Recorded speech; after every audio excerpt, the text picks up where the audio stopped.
Are current laws enough to deter insurance companies from denying or underpaying claims?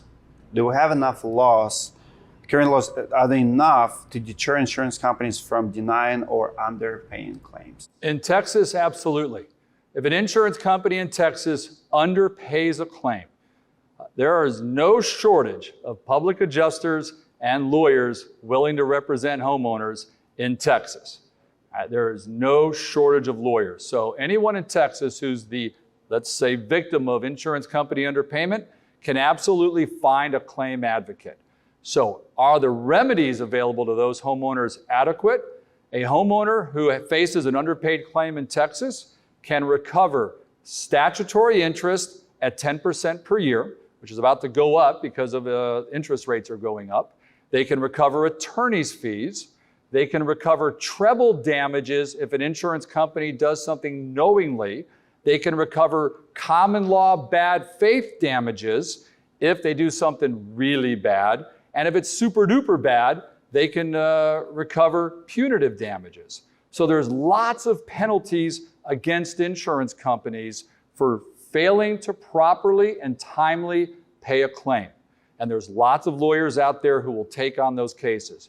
So I believe there is absolutely adequate representation out there and remedies for homeowners to go after insurance companies who don't do the right thing. Strangely enough, I wholeheartedly disagree. Because if there were enough laws, then it wouldn't be happening, right? That should be how it's graded. So if the penalty was hard enough, then the insurance companies wouldn't do it. Now, we talked about this at the beginning. We're going to talk about it at the end. And it's, what is the deterrent? Well, you can't put handcuffs on companies. It's really hard. The handcuffs drop straight to the floor and they could hit you on your toe. So what do you have to do? What do you have to do to the profit-driven giant? You have to fine them. Now, in the 10 years that I've been doing this, the statutory interest has never deterred the insurance company from what I can tell. It's like, hey guys, y'all better pay this claim and pay it now because the statutory interest is going up. I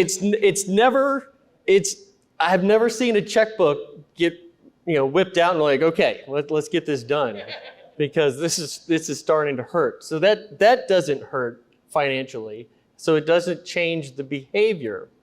Also, the insurance companies, 30 years ago, this is a completely different deal, right? Storms come in, damage property, people call their agent. And the next day, there's service members out, they make repairs, the tree comes off the roof, the cars go get repaired, and everybody went on with their lives the day after. Well, 10 years ago, things really started to change, and these profit-driven companies have gone out to third-party consultants. How can we make more profit? Well, the answer they got back was pay less claims. And we've seen a huge difference in that behavior, and they're denying it across the board, and it's the squeaky wheels with third-party representation are the only ones who are actually getting paid properly. Dimitri, in 30 years of representing insurance companies, I've looked at hundreds and hundreds of claim files, of internal documents, and I have never seen an insurance company document that says, we are going to intentionally underpay and delay claims. It's never happened.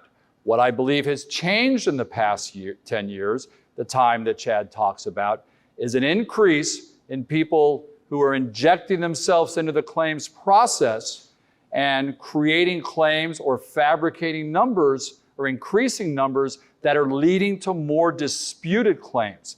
That's why we're seeing these issues, and that's why I emphasized at the beginning that we need to both come to the middle.